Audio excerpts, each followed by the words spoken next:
وہ جوان جو ہی پروان چڑھا ان فوان شباب آیا تو اس کی پیشانی سجدے کے تقدس سے مالا مال ہو گئی، اس کی آنکھوں میں حیا اور شرم کے پہرے آ گئے، اس کے خیالوں میں پاکیزگی آ گئی، اس کی زندگی کے شب و روز نیکی کے ماحول میں بسر ہونے لگے، اس کی راتیں ذکر الہی میں، تلاوت کلام مجید میں اور دن یاد الہی میں روزے سے گزرنے لگے۔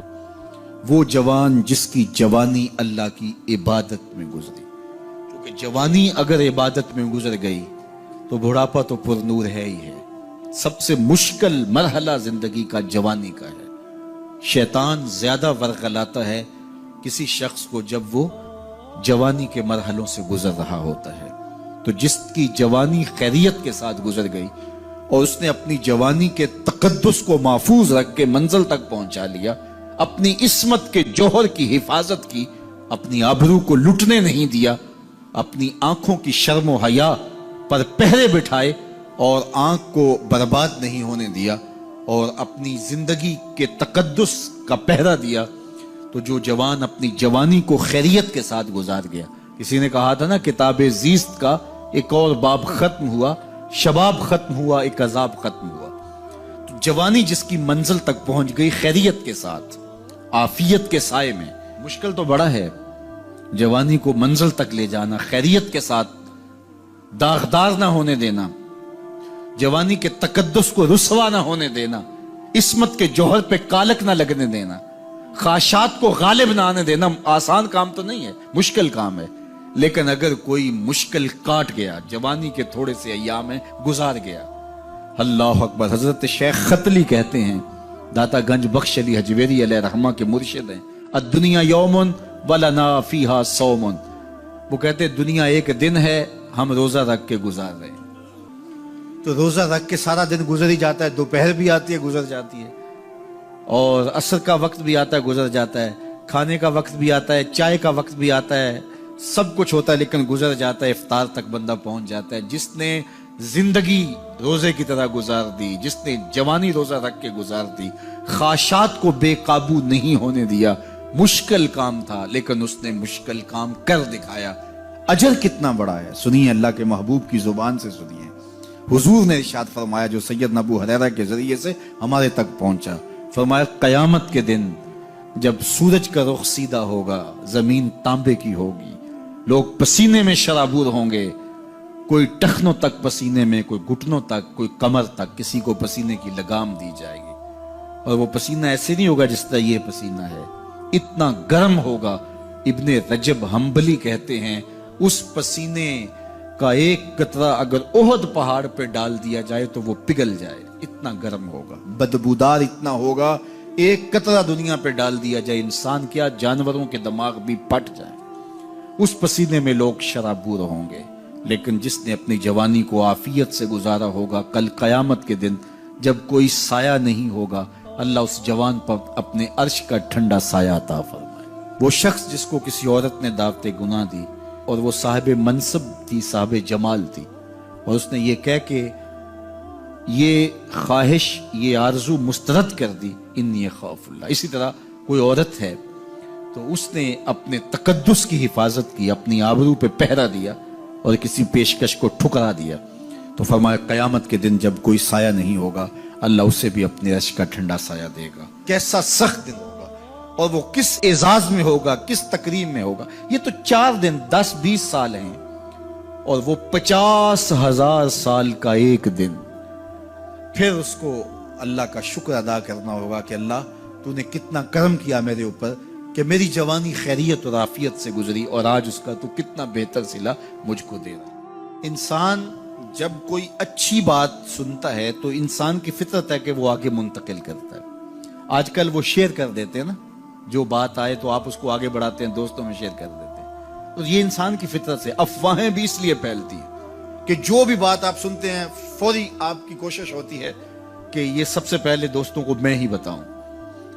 تو یہ انسانی فطرت ہے۔ تو جب افواہ اور ایسی چیز، کوئی غم کی خبر بھی ہو، کسی کی وفات کی خبر بھی ہو، تو اس وقت بھی انسان کی فطرت، سست سے سست آدمی بھی پھر جلدی جلدی فون کرتا ہے، آگے بڑھاتا ہے کہ فلاں سے ایک فوت ہو گیا۔ تو چونکہ یہ فطرت ہے، بات کو آگے بڑھانے کا شوق ہے انسان کے اندر رکھا ہے، اس سے چیزیں پھیلتی ہیں، اور پھر جو خیر کی خبر ہوگی یا خیر کی بات ہوگی تو اس کو تو آگے پھیلانے کا پھر ہمارا دین بھی ہمیں ترغیب دیتا ہے، جذبہ دلاتا ہے۔ تو حضرت ابو ہریرہ اس جذبے کے تحت جو سنتے تھے پھر آگے منتقل کرتے۔ اب حضور کی بارگاہ سے اٹھ کے جاتے تو سب سے پہلے گھر جاتے اور سب سے پہلے اپنی ماں کو ہی سناتے، اور ماں تھی کافرہ، وہ سننے کی بجائے، خوش ہونے کی بجائے سن کے وہ الٹا ناراض ہوتی اور کوئی نہ کوئی ایسی بات کر دیتی۔ سید ابو ہریرہ سے گوارا نہ ہوتا، ایک دن انہوں نے کوئی ایسی بات کر دی کہ حضرت سیدنا ابو ہریرہ رضی اللہ تعالیٰ عنہ نے فیصلہ کر لیا کہ آج ماں کو چھوڑ دینا ہے، کیونکہ میں یہ گوارا نہیں کرتا کہ میرے آقا کے بارے میں کوئی ایسا جملہ کوئی بولے۔ اور تھی گھر میں ماں ہی، بھائی بھی کوئی نہیں تھا، بہن بھی کوئی نہیں تھی، باپ بھی فوت ہو گئے تھے، شادی بھی نہیں ہوئی تھی، تو ماں ہی ماں گھر میں، اور ماں اور بیٹا اکٹھے رہتے ہو تو پھر محبت بھی مثالی ہوتی ہے۔ تو اب ماں ہی ایک رشتہ ہے مادی دنیا کے اوپر، تو حضرت ابو ہریرہ رضی اللہ تعالیٰ عنہ نے فیصلہ کر لیا کہ چھوڑ دینا ہے۔ چھوڑ کے گھر سے نکلے، لیکن دل ڈوب رہا ہے کہ ایک ہی تو رشتہ تھا، وہ بھی گیا۔ افسردہ ہے، حضور کی خدمت میں پہنچے، دل و قلب و نگاہ کے مرشد اولین نے ابو ہریرہ کی اداسی دیکھی تو فرمایا ابو ہریرہ کیا بات ہے؟ تو حضرت ابو ہریرہ جس طرح بندہ پھٹ نہیں پڑتا، تو عرض کی حضور میری ماں کی ہدایت کی دعا کر دیجئے۔ ساری کہانی 2 لفظوں میں بیان کر دی، میری ماں کی ہدایت کی دعا کر دیجئے۔ حضور نے نہیں پوچھا کیا ہوا، کیا ماجرا ہوا، فوراً ہاتھ اٹھ گئے، اور لفظ کیا تھے؟ اللہم اہد ام ابی ہریرہ تھا، اے اللہ ابو ہریرہ کی ماں کو ہدایت دے دے۔ ادھر انہوں نے بے چینی سے یہ بات کہی، ادھر حضور کے ہاتھ اٹھے، پھر ان اٹھے ہوئے ہاتھوں کو خالی تو موڑا ہی نہیں جاتا، اجابت کا صحرا عنایت کا جوڑا، دلہن بن کے نکلی دعائے محمد صلی اللہ علیہ وسلم۔ تو حضور علیہ السلام نے ہاتھ اٹھا دی، حضرت ابو ہریرہ نے دوڑ لگا دی۔ کسی نے پوچھا ابو ہریرہ آج بڑی جلدی ہے؟ کہا آج ہی تو دیکھنا چاہتا ہوں، گھر پہلے میں پہنچتا ہوں یا حضور کی دعا پہلے پہنچتی؟ جا کے دروازے کو دستک دی، اندر پانی کے کھنکنے کی آواز آ رہی تھی جس طرح کوئی غسل کر رہا ہو۔ آواز دی تو آواز آئی، بیٹا ابو ہریرہ ٹھہرو، میں بھی آئی۔ کہا لہجے سے سمجھ گیا اس میں محمد عربی کی دعا بول رہی ہے۔ تھوڑی دیر کے بعد میری ماں آئی، تازہ آثار وضو سے اور غسل کی وجہ سے ان کے جو ہے وہ بالوں سے قطرے ٹپک رہے تھے، اور لبوں پر میرے حضور کا کلمہ جاری تھا۔ اللہ اکبر، سیدنا ابو ہریرہ تیرے مقدر پہ قربان۔ ایک سفر میں حضور علیہ السلام اور اصحاب گامزن تھے کہ راستے میں قیام کیا، تو ایک قبیلے کی صلح کروانے کے لیے حضور علیہ السلام تشریف لے گئے۔ وہاں کچھ تاخیر ہو گئی تو صحابہ نے حضرت ابوبکر صدیق کو کہا کہ حضور رک گئے ہیں تو نماز کا وقت جا رہا ہے، آپ نماز پڑھا دیجیے۔ حضرت ابوبکر صدیق رضی اللہ تعالیٰ عنہ مصلی پہ کھڑے ہو گئے۔ اب نماز شروع ہوگی، ادھر سے حضور بھی فارغ ہو گئے، تو آقا کریم تشریف لائے۔ تو آقا کریم علیہ السلام جو ہی تشریف لائے تو صحابہ کی صفیں بندی ہوئی تھی، حضور کو دیکھا، انہوں نے راستہ چھوڑ دیا۔ پیچھے سے لے کر کے مصلی تک صحابہ نے حالت نماز کے اندر حضور کے لیے راہ کشادہ کر دی۔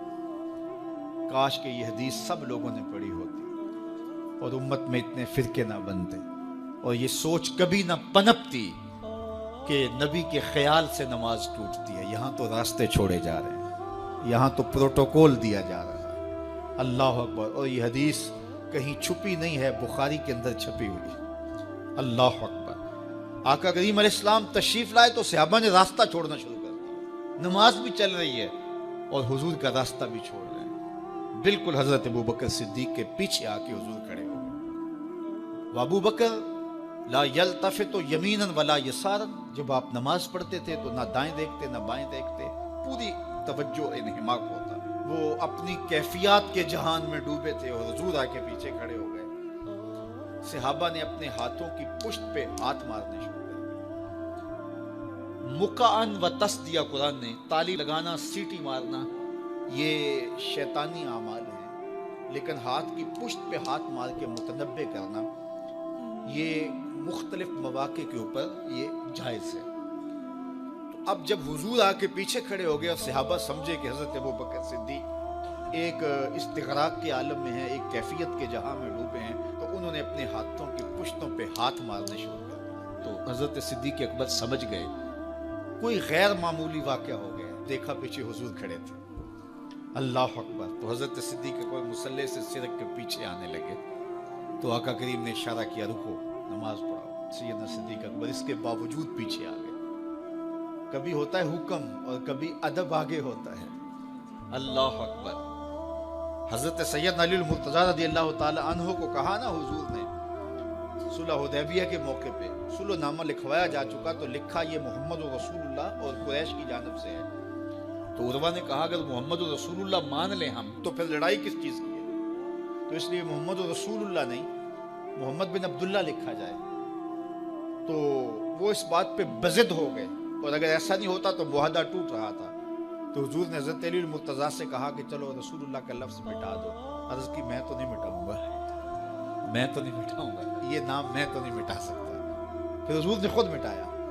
اب یہاں حضور نے کہا ابو بکر رکو، لیکن حضرت ابو بکر نہیں رکے، پیچھے آ گئے۔ اور پھر حضور خیر مصلی پہ گئے، نماز ہوئی، سلام پھرا۔ تو حضرت ابو بکر صدیق رضی اللہ تعالیٰ عنہ کو حضور نے کہا ابو بکر جب میں نے کہا تھا تم رکے رہو تو تم کیوں پیچھے آئے؟ تو سنو حضرت ابو بکر نے کیا جواب دیا رضی اللہ تعالیٰ عنہ۔ کروڑوں سلام، لاکھوں عقیدتوں اور نیاز مندیوں کے خراج ان کی چوکھٹ پہ عرض کرنے لگے ما کان لابن ابی قحافہ ان یؤم رسول اللہ صلی اللہ علیہ وسلم۔ حضور ابو قحافہ کے بیٹے کی جرت کب ہوئی کہ رسول اللہ کے آگے کھڑا ہو کے نماز پڑھائے؟ یہ ابو قحافہ کے بیٹے کی ہمت کب ہوئی کہ رسول اللہ کے سامنے کھڑا ہو کے نماز پڑھائے؟ تو ادب پہلا کرینہ ہے محبت کے کرینوں میں۔ حضرت ابو بکر صدیق رضی اللہ تعالی عنہ نے اگر حضور علیہ الصلوۃ والسلام کی اطاعت اور حضور کی محبت، ادب، فرما برداری اور جانثاری کے انوکھے باب رقم کیے ہیں، لیکن حضور نے بھی ان کو جو اعزازات دیے۔ ایک خاتون آئی مسئلہ پوچھنے، آقا کریم نے فرمایا پھر آ جانا۔ اس نے کہا پھر آؤں اور آپ نہ ملیں؟ تو کہا میں نہ ملوں ابو بکر تو ملیں گے نا، اللہ اکبر۔ تو اپنے بعد اشارہ دے دیا ان کی طرف کہ میرے بعد میرا نائب ابو بکر ہے، اللہ اکبر۔ عزتوں کی مسند اور عزتوں کی معراج اور عزتوں کے مقام پہ سیدنا صدیق اکبر رضی اللہ تعالی عنہ کو بٹھایا۔ میرے والد گرامی رحمت اللہ تعالی علیہ نے پوری زندگی میں کوئی ایک تقریر بھی ایسی نہیں کی جس میں یہ اشعار نہ پڑے ہوں۔ جب وہ خطبہ پڑھتے تھے تو خطبہ پڑھنے کے بعد یہ اشعار پڑھا کرتے تھے، جس میں اس کی کیفیت ہے کہ جو حضور کے شہر میں جانے کے لیے تڑپتا ہے۔ ز مہجوری برآمد جان عالم، ز مہجوری برآمد جان عالم، تراحم یا نبی اللہ تراحم۔ کہ عرض کی جا رہی حضور آپ کی جدائی میں پورے جہان کی جان نکل رہی ہے۔ ز مہجوری برآمد جان عالم، تراحم یا نبی اللہ تراحم، نہ آخر رحمت للعالمین، ز محرومہ چرا فارغ نشین، بروں سر از برد یمانی، کہ روئے تست صبح زندگانی۔ حضور اپنا سر انور اس یمنی چادر سے ذرا نکالیے، چونکہ آپ کا چہرہ انور زندگی کی صبح ہے، زندگی کی بہار ہے۔ ادیم طائف نعلین پاکن، شراکز رشتہ جاں ہائے ماکن، اللہ اکبر۔ جامی علیہ رحمہ کا انداز کتنا دل آویز ہے۔ وہ کہتے ہیں حضور آپ طائف کے بنے ہوئے چمڑے کے جوتے پاؤں کی زینت بنائیں، آپ جوتے جو پہنے وہ طائف کا مشہور چمڑا ہو اور اس کے بنے ہوئے۔ شراکز رشتہ جاں ہائے ماکن، اور اس کے اندر جو تسمے ڈالیں وہ جامی کی جان کے ڈالیں، جامی کے چمڑے کے نہیں، جامی کی جان کے تسمے ان نالین میں ڈالیں جو آپ طائف کے بنے ہوئے نالین زیب تن کریں۔ وہ ایک شاعر کہتا ہے عربی کا کہ یا لیتنی کنتو تربت ایبتکم فلتسمت نعالک ذاک کدی، کاش میں مولوی نہ ہوتا۔ وہ بہت بڑا شیخ الحدیث گزرا ہے، تو وہ کہتا ہے میں کاش شیخ الحدیث نہ ہوتا، میں مولوی نہ ہوتا، مدینے کی گلی کی مٹی ہوتا، حضور گزرتے تلووں کو چوم لیتا۔